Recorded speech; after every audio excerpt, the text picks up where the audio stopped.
For 3,000 years, the Dravik Empire had dominated the galaxy. Their massive black warships drifted through space like death itself, bringing terror to every world they visited. No species had ever faced them and survived. The Dravik stood 2.5 meters tall, their thick gray skin could stop bullets, and their red eyes glowed in the dark. Their weapons could turn entire planets into crystal. Their soldiers knew no fear, no mercy, no hesitation.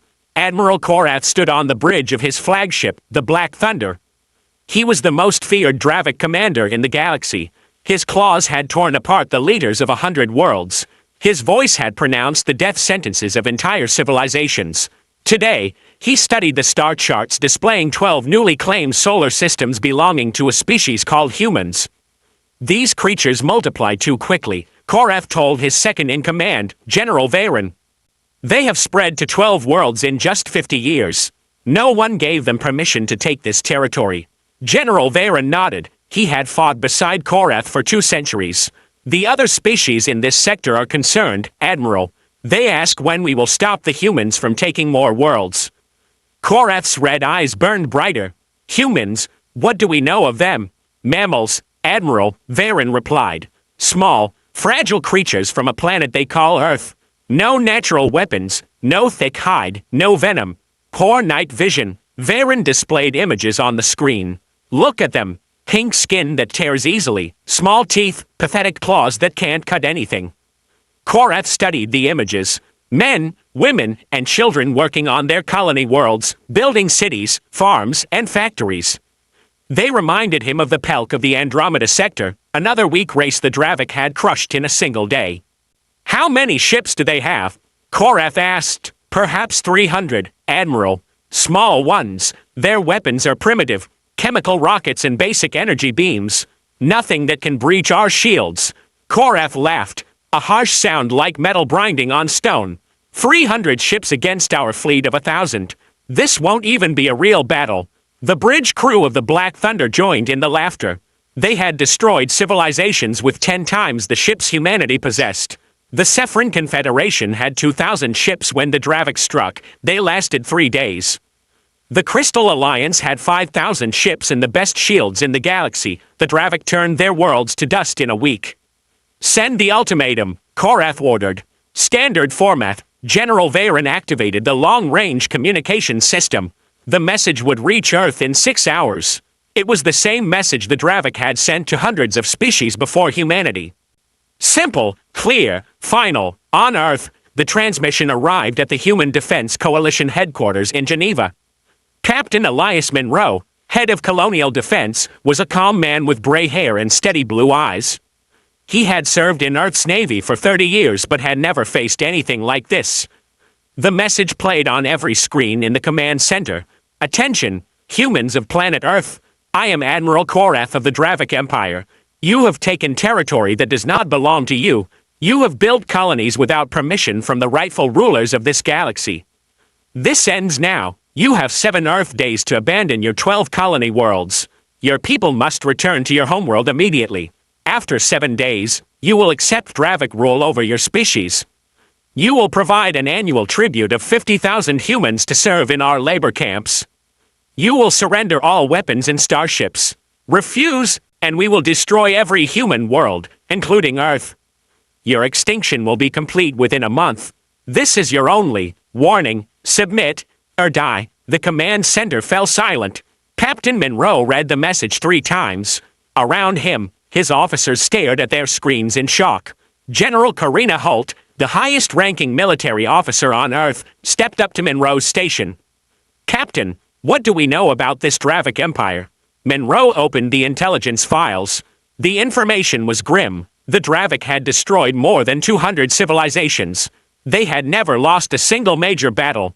Their technology was centuries ahead of humanity's. Their ships were massive, floating fortresses capable of annihilating entire fleets. General, Monroe said, the Dravik control 40% of the galaxy. They've been expanding for 3,000 years. Every species that fought them has been completely destroyed. General Holt studied the data. The numbers were clear. The Dravik had more ships, better weapons, stronger armor, and superior technology in every field. A direct military engagement would be suicide. And diplomacy, asked Colonel Nathan Brayson, head of colonial affairs. Maybe we can negotiate, offer them something else instead of total surrender. Monroe shook his head. Intelligence reports say the Dravik don't negotiate. They issue an ultimatum, accept or be destroyed. No exceptions. The room stayed silent for several minutes. Everyone understood. Humanity faced complete extinction or total enslavement. There was no middle ground. General Holt looked at the star maps showing the 12 human colonies. New Geneva, home to 50,000 people. Terranova, with its beautiful cities and farmland. Port Royal, the mining world that supplied Earth with rare metals. All of them would have to be abandoned. But Earth couldn't take them all back. The planet already had 10 billion people. Adding another 2 million colonists would cause food shortages and housing crises. Even if they somehow brought everyone home, humanity would be trapped on a single world under Dravik rule. What do you recommend, Captain? Holt asked. Monroe slowly rose to his feet. He thought of his son, living on New Geneva. He thought of his daughter, studying medicine on Terranova. He thought of all the humans who had left Earth to build new lives among the stars. General, the Dravik expect us to be afraid. Every other species in the galaxy has surrendered to them. Do they think we'll do the same? Are you suggesting we fight, Captain, our entire fleet against their 1,000 ships? Monroe walked to the main communications console and activated the long-range transmitter. The message would reach the Dravik flagship in 6 hours. Sometimes, General, he said, you have to choose between dying on your feet or living on your knees. He typed a brief reply to Admiral Korath, 4 simple words that would change the course of galactic history. Come and take them. The message flashed into the void toward the Black Thunder. Monroe turned to his officers. Send word to all colony worlds. Tell them to prepare their defenses.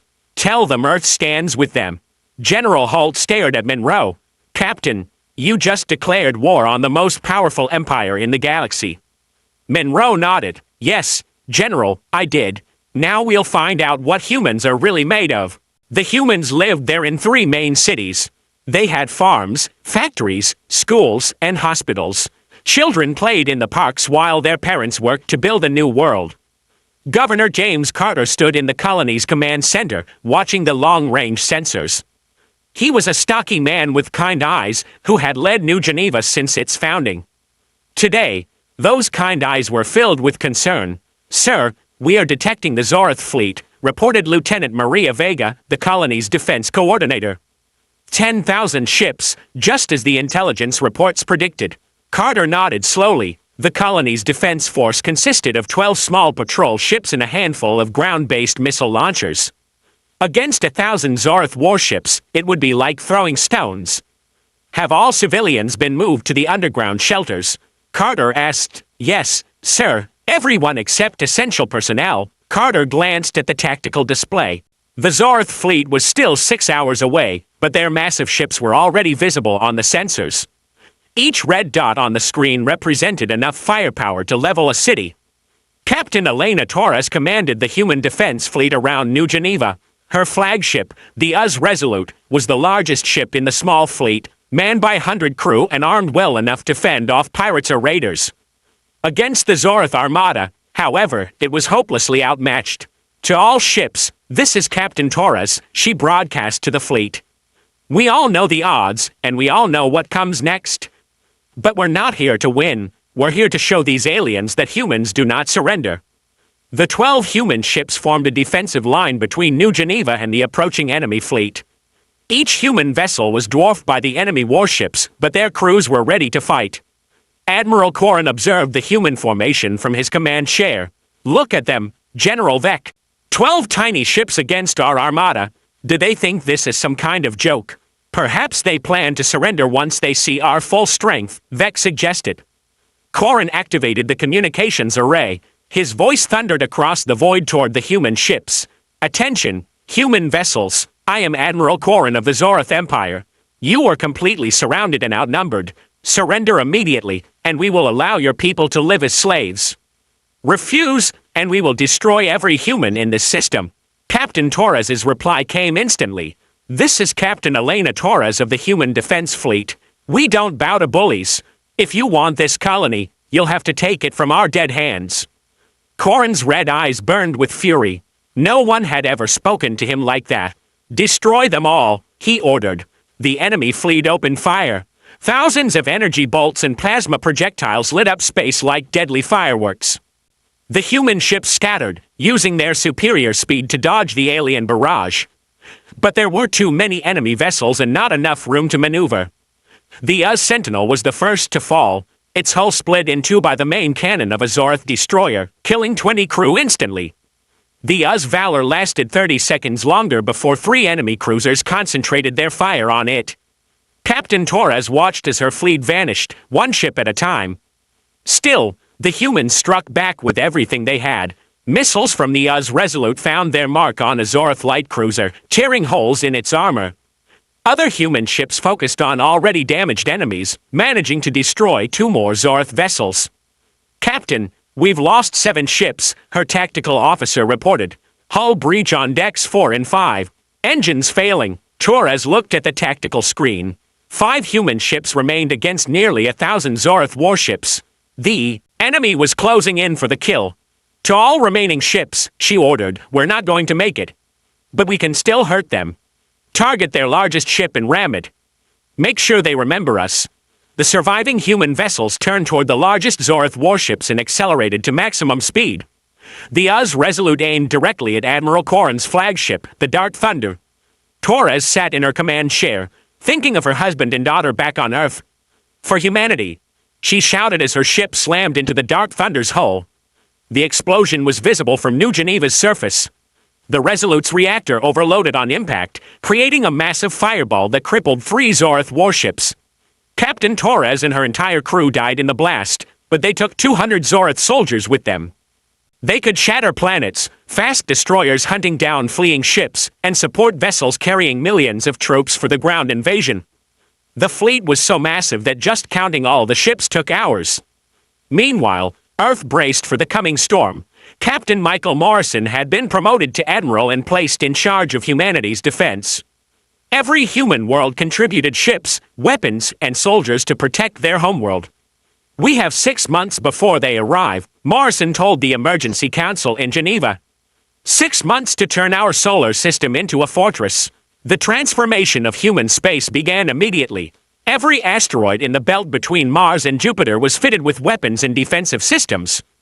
The moon was turned into a massive artillery platform with thousands of missile launchers. Mars became a military base housing millions of soldiers. Commander Alex Rivera took charge of the moon-based defenses. A young officer with brilliant tactical skills, his job was to coordinate the defense of Earth's moon and the weapons platforms spread across the solar system. "Sir, we've finished installing the last missile battery," reported Lieutenant Daniel Davis. "Lunar Base now has 15,000 long-range missiles ready to fire." Rivera nodded as he studied the tactical screens. The preparations were impressive, but he knew they wouldn't be enough. 10,000 Vex warships against humanity's total fleet of just 800. "And the civilian population?" asked Rivera. "All major cities have been evacuated into underground bunkers," Davis replied. "The shelters can hold 5 billion people for up to 2 years. Food, water, and medical supplies are being stockpiled. Across Earth, massive tunnel systems had been dug beneath every continent. Entire underground cities had been built. If the Vex managed to land, they'd find empty buildings and deserted streets."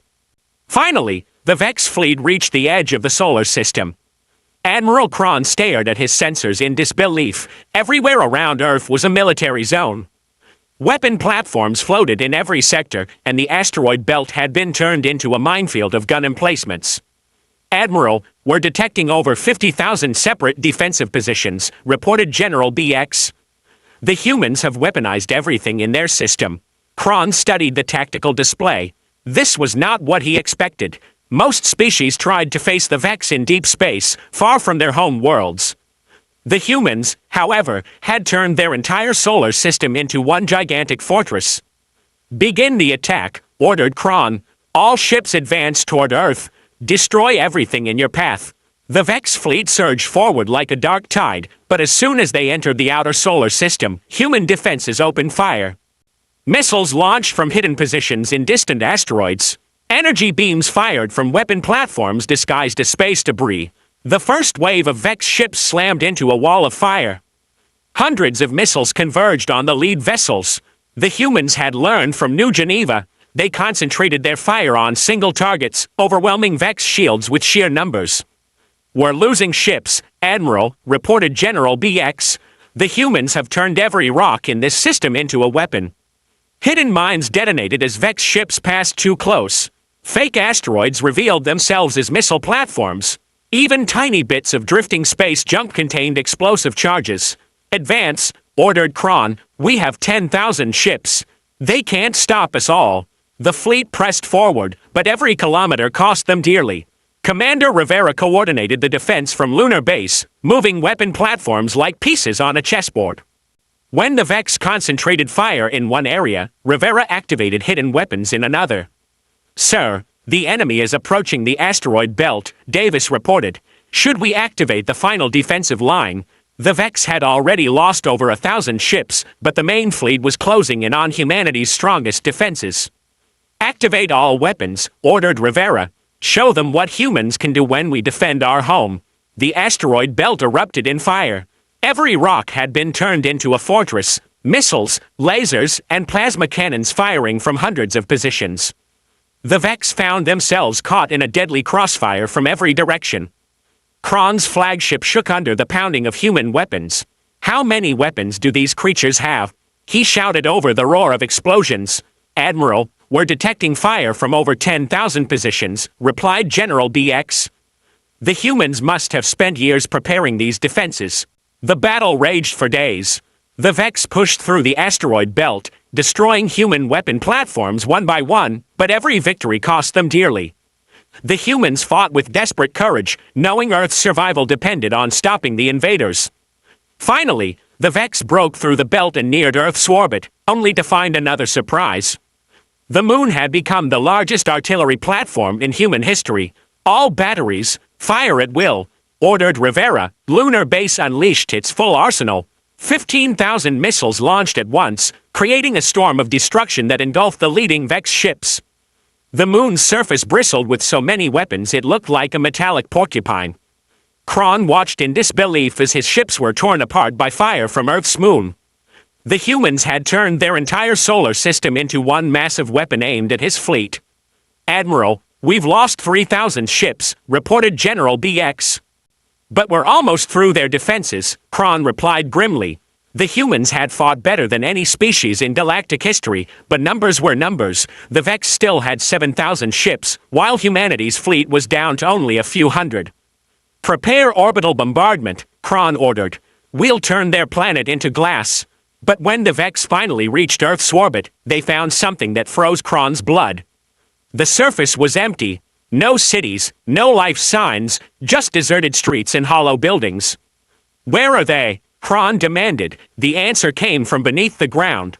Human soldiers poured out of hidden bunkers and attacked the landing parties. The battle for Earth's surface began, but the humans fought from tunnels and caves where the Vex could not follow. Kron realized conquering Earth would be unlike any other world. The humans had planned for this moment. They were ready to fight a war that could last years, maybe decades. The siege of Earth had begun, and the Vex were starting to understand they had bitten off far more than they could chew.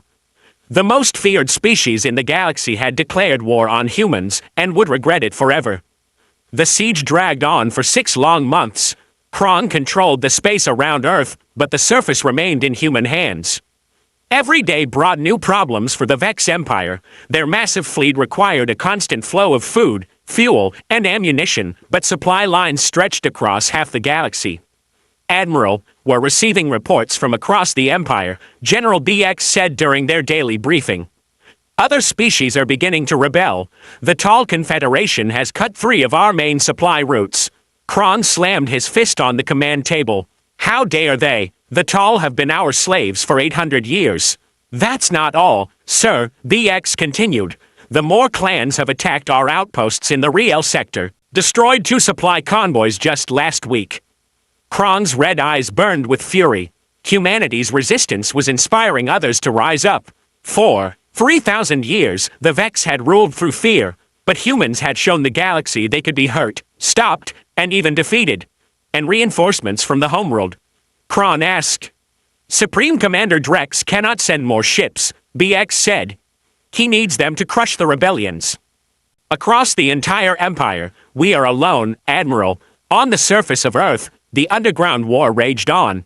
Major Alex Carter led a squad of soldiers through the tunnel systems beneath New York City. For months, they had been fighting the Dravik ground forces, using hit-and-run tactics that drove the aliens insane. Contact ahead, whispered Sergeant Mason, the team's scout. 20 Dravik soldiers were setting up a checkpoint in Grand Central Station. Carter studied the tactical display on his wrist computer. The Dravik were trying to control the surface, but humans kept emerging from tunnels and sewers to strike them. Every street corner was a possible ambush point. Same plan as always, Carter told his team. Hit them hard and fast, then vanish before reinforcements arrive. The human soldiers crawled through the subway tunnels beneath the station. They had spent years preparing these underground routes. Every major city on Earth was connected by secret passages the Dravik could never fully map. Carter's team burst from the tunnels and opened fire on the surprised Dravik soldiers. The aliens were tough and strong, but unprepared for humans who appeared from nowhere and disappeared just as quickly. The firefight lasted 3 minutes. When it was over, 15 Dravik soldiers lay dead, and the humans had melted back into their tunnels. Carter's squad suffered only 2 wounded, who were quickly evacuated through the underground medical network. Command, this is Carter, he reported over the radio. Checkpoint neutralized, moving to next objective. Similar battles erupted all across Earth. The Dravik controlled the empty cities above, but humans ruled the subterranean world. Each day, small squads emerged to attack patrols, supply convoys, and Dravik command posts.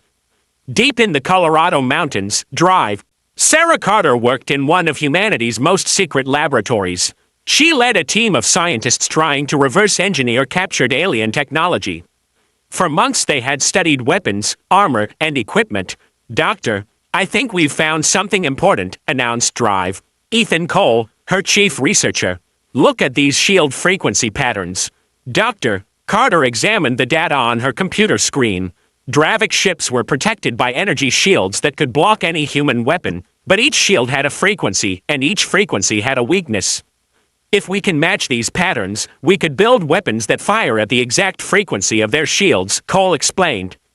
That might let us punch right through.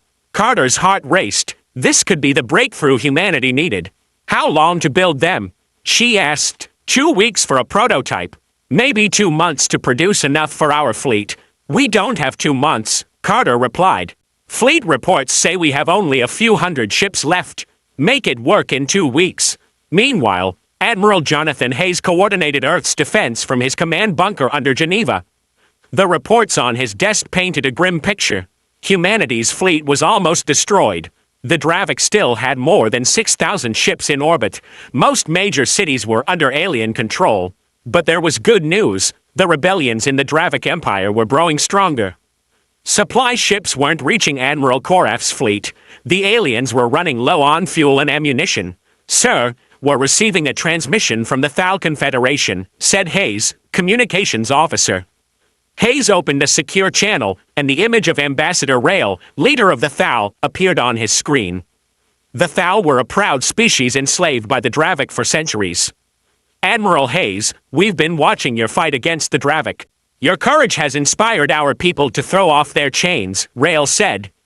Ambassador, we are honored by your support, Hayes replied, but we need more than inspiration right now. We understand, Rail said. That's why we offer something more valuable than ships or weapons. We have information about Dravik technology that could help you win this war. The Thal had worked as slaves in Dravik shipyards for 800 years. They knew the alien vessels better than anyone except the Dravik themselves.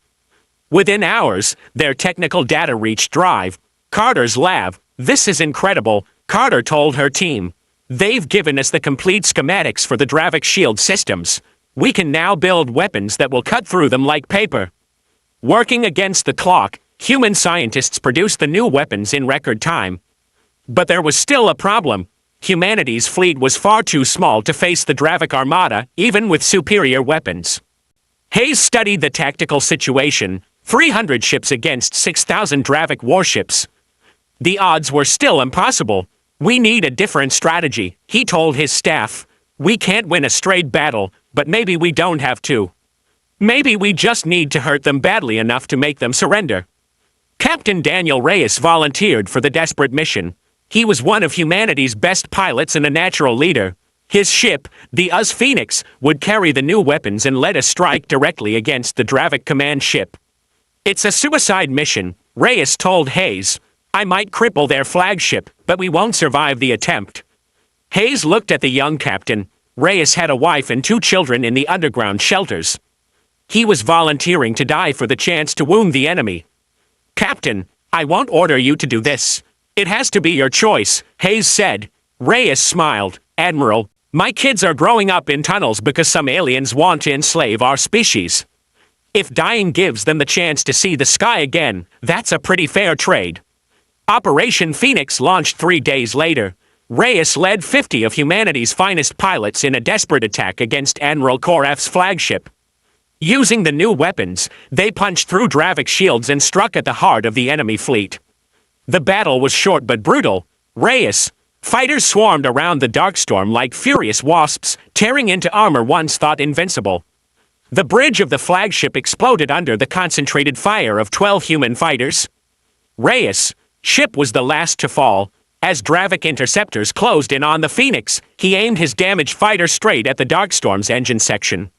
For Earth, he shouted as his ship slammed into the alien vessel. The explosion crippled the Darkstorm, killing half of Korath's senior staff. General Vrax died in the blast along with 3 OO Dravik officers. The flagship drifted powerless in space, engines destroyed and weapons offline. Korath survived but was gravely injured. As medics worked to save him, he realized something fundamental had changed. Humans had struck the heart of his fleet and disabled his command ship. For the first time in 3,000 years, a Dravik admiral had been defeated in battle. The most feared species in the galaxy had declared war on humanity and would regret it forever. Words from a Virex officer. Doubt, uncertainty, fear. These were emotions the Virex were meant to inspire in others, never feel themselves. On the surface of Earth, the underground war had shifted in humanity's favor. Major Nathan Stone led his soldiers through the ruins of London, eliminating the last Virex positions in the city. The aliens were retreating to their ships, abandoning their attempts to control the planet's surface. They're surrendering, observed Sergeant Cole Miller as they watched a Virex transport lift off from Trafalgar Square. After all these months, they're finally pulling out. Stone nodded. Humans had proven that Earth could not be conquered from the ground. Every street, every building, every tunnel system was defended by soldiers who would rather die than surrender. In orbit above Earth, the remaining human fleet prepared for one final battle. Admiral Jonathan Morrison had received word that the Virex Empire was crumbling. If they could defeat Admiral Korvik's fleet here and now, the war could finally end. To all ships, this is Admiral Morrison, he broadcast to the 300 vessels left of humanity's once proud fleet. Today we end this war. Today we show the galaxy that no one can enslave the human spirit. The human ships moved toward the Virex formation with their new weapons ready. Dr. Emily Stone's breakthrough had given them the tools to penetrate alien shields. More importantly, Captain Aaron Robinson's sacrifice had shown them that the Virex could be wounded, defeated, and made to fear. Admiral Korvik watched from his secondary flagship as the human fleet approached. His forces still outnumbered them 15-1, but he could see the determination in their formation. These humans weren't coming to surrender, they were here to finish what they'd started. Admiral, we should prepare for battle, urged General Varn. Korvik studied the tactical display. His empire was falling apart. His people were losing faith in his leadership. Enemies were multiplying faster than he could count them. And here, in this small solar system, 300 human ships prepared to attack his 4,000 remaining vessels. Sir, the humans are hailing us, reported the communications officer.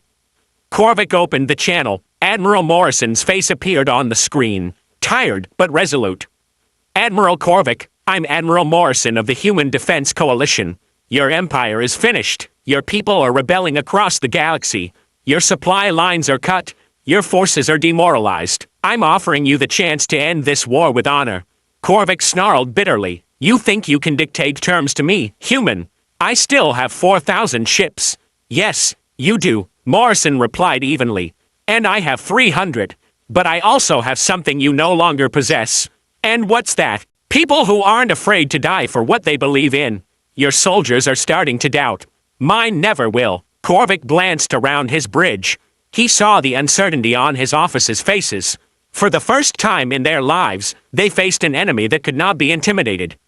"What are your terms?" he asked quietly. "Complete withdrawal from human space, recognition of human independence, reparations for the colonies you destroyed, and a promise that the Virex will never again attack any species that hasn't attacked you first." Korvac felt his world collapsing around him. These were the terms of a defeated enemy surrendering to a victor. And yet the humans were still outnumbered and outgunned. How could they make such demands? The answer came from across the galaxy. Reports flooded in. The Tall Confederacy had destroyed 3 major Virex fleets. The Moor clans had captured the vital mining world of Kepler Prime. The surviving Sepra had retaken their homeworld. "Admiral," General Varn said softly, "Supreme Commander Drex requests immediate communication." The image of the Virex Supreme Commander appeared on screen. Drex looked older than Korvac remembered, his face lined with worry and exhaustion. "Admiral Korvac, the Empire is collapsing. Our territories are in open rebellion. Our remaining fleets are scattered and demoralized. How long can you hold out at Earth?" Korvac stared at the tactical display showing the human fleet closing in. "Commander, I'm not sure we can hold out at all. Then end this war, Admiral. Accept whatever terms the humans offer. We need our remaining ships to save what's left of the Empire." The transmission ended, leaving Korvac with the hardest decision of his life. He had been born into an empire that had never known defeat, had risen through the ranks conquering one world after another. Now, he was being asked to surrender to a species his people had considered inferior. "Admiral Morrison," Korvac said, reopening the channel, "I need time to consider your terms. You have 1 hour, Admiral. After that, we attack." Korvac spent the next hour reviewing reports from across the galaxy. The Virex Empire, which had ruled for 3 millennia, was dying. Species enslaved for centuries were breaking their chains. The great machine of conquest and terror was coming apart, and it had all begun with 4 simple words: "Come and take them." With 5 minutes left on the ultimatum, Admiral Korvac made his decision. He opened a channel to Morrison one last time. "Admiral Morrison, I am Admiral Korvac of the Virex Empire. I accept your terms. The Virex fleet will withdraw from human space immediately. We recognize human independence and agree to pay reparations for our attacks on your colonies." Morrison nodded solemnly, and the promise never to attack peaceful species. Korvac's voice was heavy with defeat. "We promise, Admiral, the Virex will never again attack a species that has not attacked us first." The formal surrender ceremony took place at the Luna base 3 days later. Earth's President Rebecca Santos accepted the Virex surrender on behalf of all humanity. Admiral Korvac signed the treaty with hands trembling from both injury and shame. "Admiral Korvac," President Santos said as the ceremony concluded, "I want you to understand something. We didn't fight this war because we hated you. We fought because we refused to be enslaved. The choice was always yours." Korvac nodded slowly. "I understand that now, President Santos. We made a fatal mistake. We ruled through fear for so long that we forgot there are things more powerful than fear." "And what's that, Admiral?" "The refusal to feel it. As the Virex ships departed Earth's solar system, they left behind a changed galaxy. The empire that had terrorized the stars for 3,000 years was broken. In its place, dozens of free species began rebuilding their worlds and their lives. The humans had won more than just their freedom. They had proven that courage could defeat terror, that determination could overcome overwhelming odds, and that no empire built on fear could endure forever against a people who refused to be afraid. The most feared species in the galaxy had learned, too late, that there are things more dangerous than those who inspire fear, those who feel one.